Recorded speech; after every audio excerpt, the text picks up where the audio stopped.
Hi, thank you for joining me. We're here to take a deeper look into veteran suicide based on sex, location, and race. So let's get started.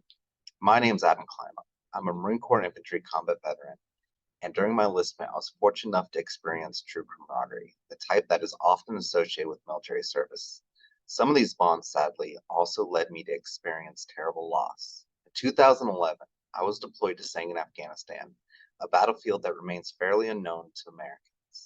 Though the battle was conducted in many phases, the occupation of Sangin lasted from 2006 until 2017, costing many coalition and civilian lives and livelihoods. In 2011 alone, 1st Battalion, 5th Marines, and its attachments took 17 KIA and 191 wounded, the majority of those wounded being double or more amputees. I wish I could say that our losses stopped on the battlefield. Unfortunately for most, regardless of their type of service, the hardest battle began when their first journey as an adult was ending. Feeling abandoned, betrayed, defeated, and weary from a hard-fought battle, many are tempted by the siren song of suicide, quite a few falling victim to the alluring promises of peace and the absence of pain. Tragically, suicide can be a preventable calamity.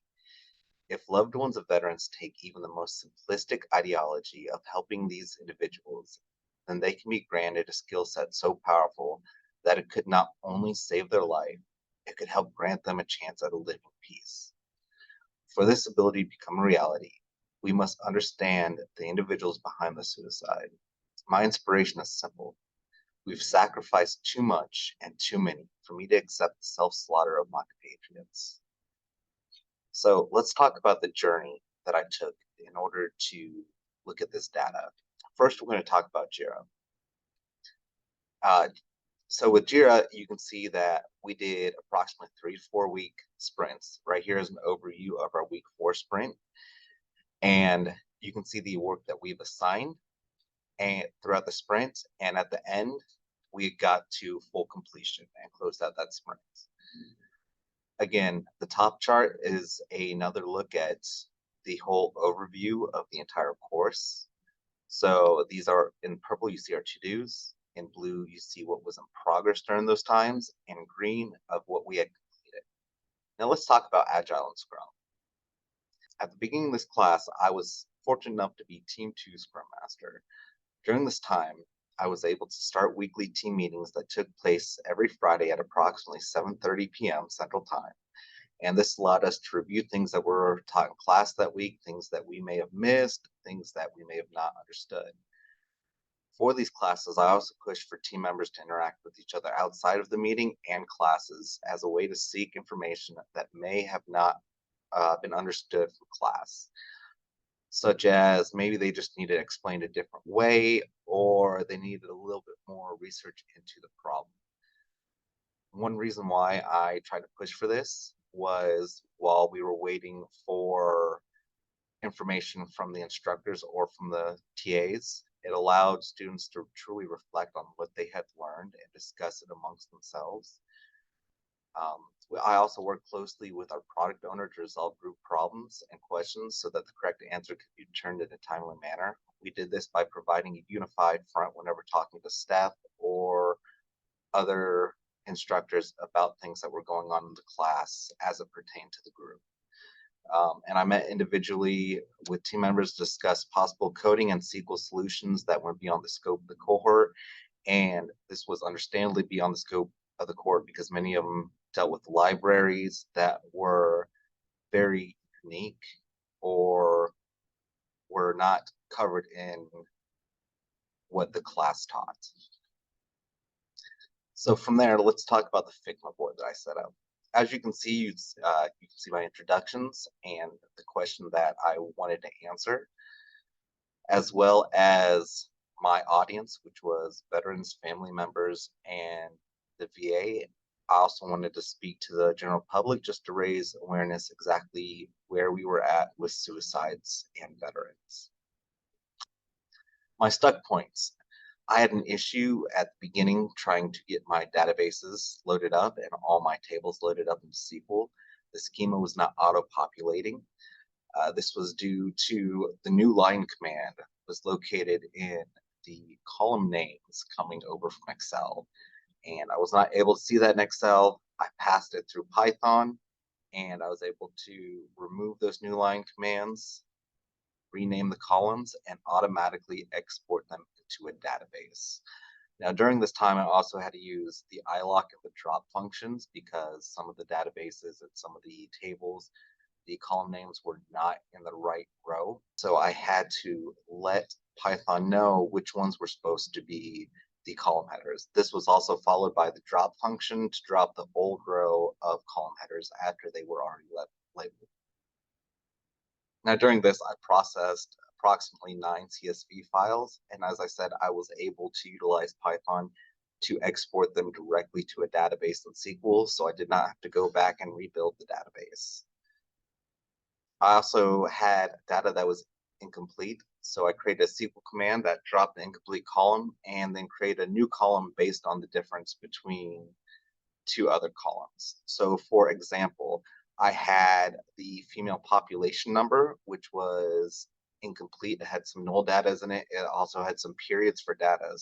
So I took the total veterans and subtracted the male veteran data and was able to create this. And I had to do that actually for year over year and age by age for female veterans.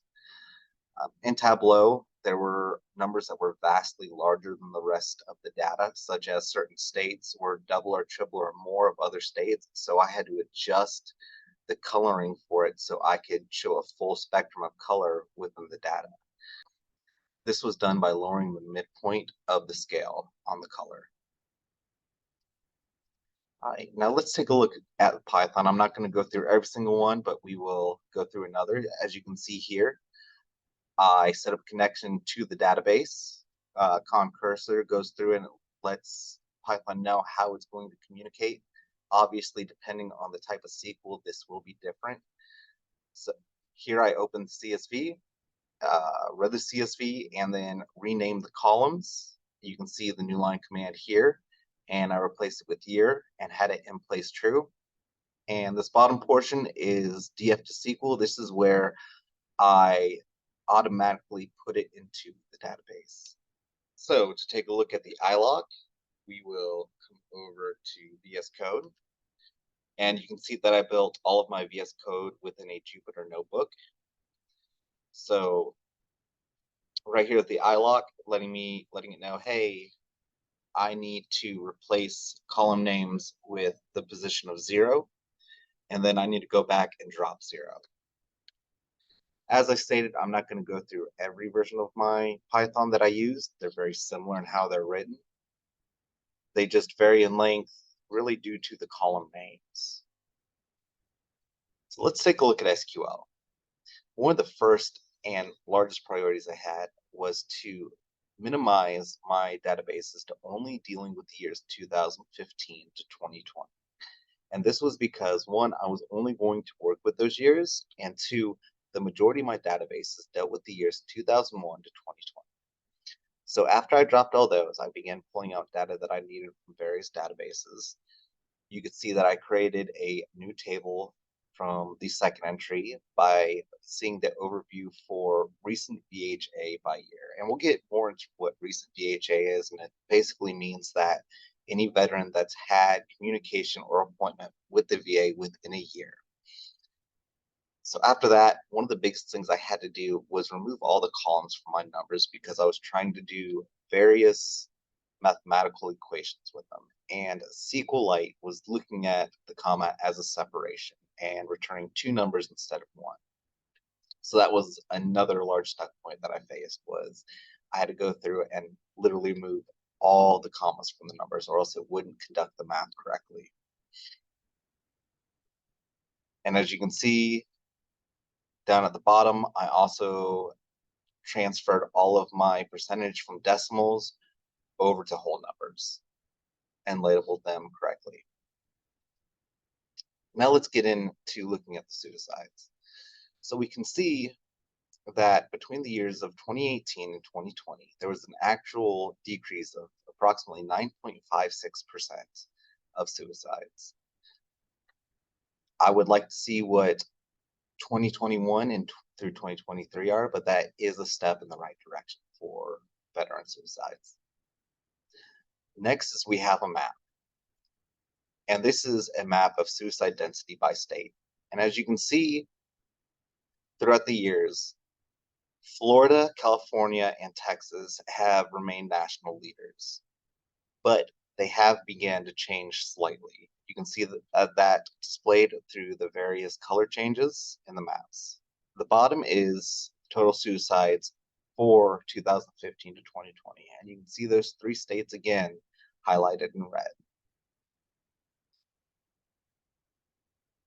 Again, this is a map that depicts the suicide percentages by state. And if you pay attention to those three, again, you can see that California almost raised to 8.5, but it did fall back down. The first is by region. So to start off, we have the southern region for 2015 through 2020, and we can see that the southern region led the states every year. And second, we have western, then midwestern, and northeastern. What's interesting is these states did not swap positions at all during those 5 years. Now let's look at the southern states. As we can see, for majority of the years, Florida led, but as of 2020, Texas had surpassed them. So we can see by this graph, looking at the western states, that California is way above average for what the rest of those states are seeing.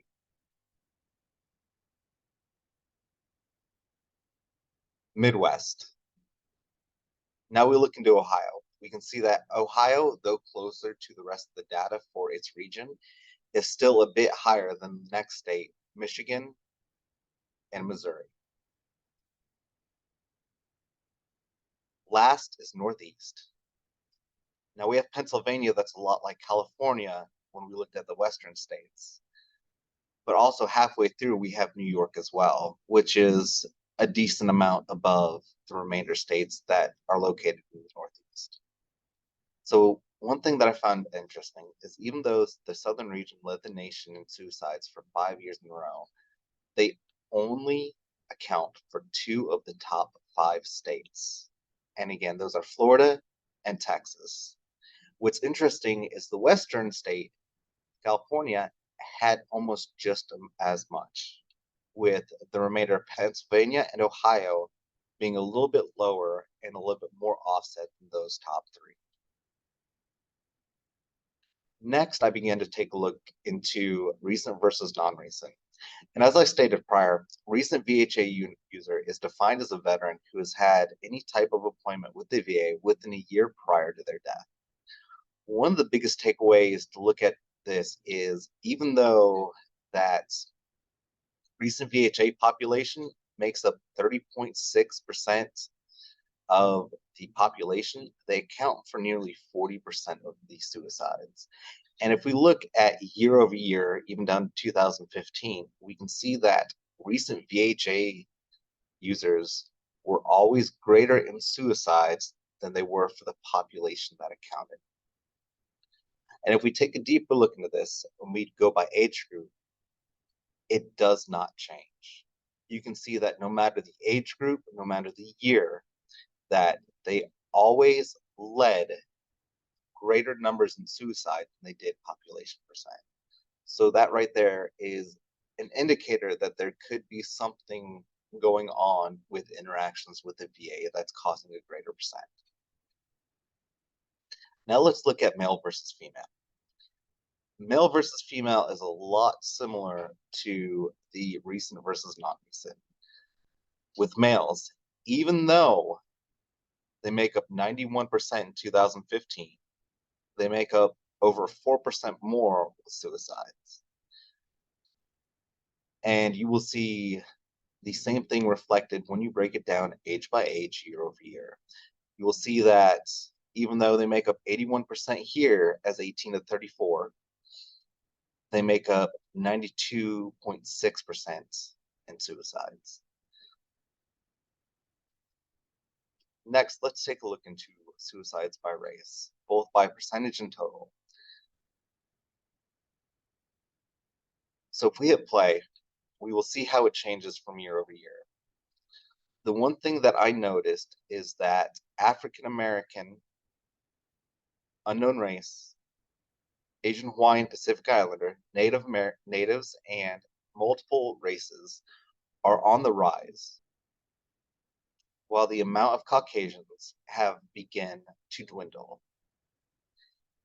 However, if you look at the numbers, Caucasians make up in 2019 81.21% of the population. However, they accounted for 6% higher in the suicides. One thing I wanted to point out is that for suicide percent, unknown race is 3.5, and other race / unknown race is only 1.4% of the suicide rate. So almost 3 times as much suicides than they're accounted for in population. Now, that could be due to difficulties collecting the data or data just not provided by people, but I believe it's another thing that the VA needs to take a deeper look into. So let's talk about the lessons learned. One, there was a decrease of veteran suicides of approximately 9.5% between the years of 2018 and 2020. Though the Southern Geological Region was consistently leading the U.S. in veteran suicides, it only accounts for top 2 of the top 5 states. Recent VHA suicide percentage is on average 6.71% higher than the associated population percent. And while I didn't touch on that while I was on the slide, you can go through and see just how much it varies.